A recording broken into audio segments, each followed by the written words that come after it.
नमस्कार, मैं हूं अमन गुप्ता और आप रेडियो मनी 9 पर सुन रहे हैं प्रॉपर्टी वाला। नोएडा की एक आईटी कंपनी में नौकरी करने वाले सोहम ने साल 2012 में एक फ्लैट बुक किया था। दशक बीत गया लेकिन घर की ख्वाहिश आज भी अधूरी है। अपने घर का सपना अब सपना बनकर रह गया है। ऊपर से घर वाले दर्द समझने के बजाय नया घर लेने की जिद पर अड़े हैं।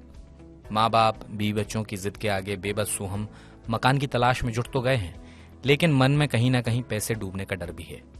हालांकि एक खबर से उन्हें थोड़ी राहत मिली है। दरअसल नोएडा अथॉरिटी अपनी वेबसाइट www.noidaauthorityonline.in पर हाउसिंग प्रोजेक्ट्स की लिस्ट डालेगी।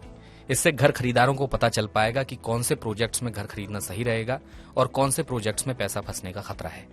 इसमें अच्छे और फंसे दोनों प्रोजेक्ट्स की जानकारी होगी। ये सोहम की तरह घर खरीदने वालों को बिल्डर के झांसे में आने से बचाएगा। और सोहम के अलावा बड़ी संख्या में भारतीय अगले 2 साल में नया घर खरीदना चाहते हैं। एक ग्लोबल सर्वे में भारतीयों की ये इच्छा खुलकर सामने आई है। सर्वे में शामिल 45% भारतीय अगले 2 साल में नए घर में रहने जाने वाले हैं। इनमें से ज्यादातर किराए के बजाय अपना खुद का घर खरीदना चाहते हैं।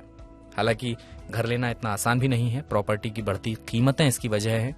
देश के 50 शहरों में दिसंबर तिमाही के अंत तक रेजिडेंशियल प्रॉपर्टी के दाम 7.1% तक बढ़ गए हैं। एक साल पहले इसी तिमाही में रेजिडेंशियल प्रॉपर्टी में 4.5% की बढ़त देखी गई थी। नेशनल हाउसिंग बैंक के हाउसिंग प्राइस इंडेक्स रेसिडेक्स में यह बात पता चली है।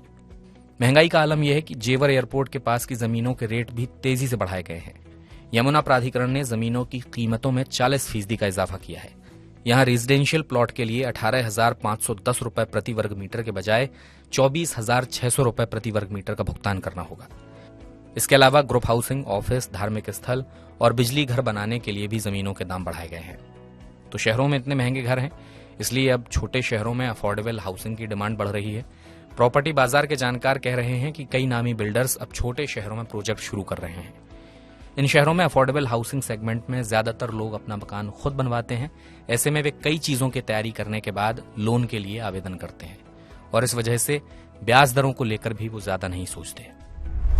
फिलहाल प्रॉपर्टी वाला के इस बुलेटिन में इतना ही। इसे लिखा है आंचल चौधरी ने। मेरा नाम अमन गुप्ता है।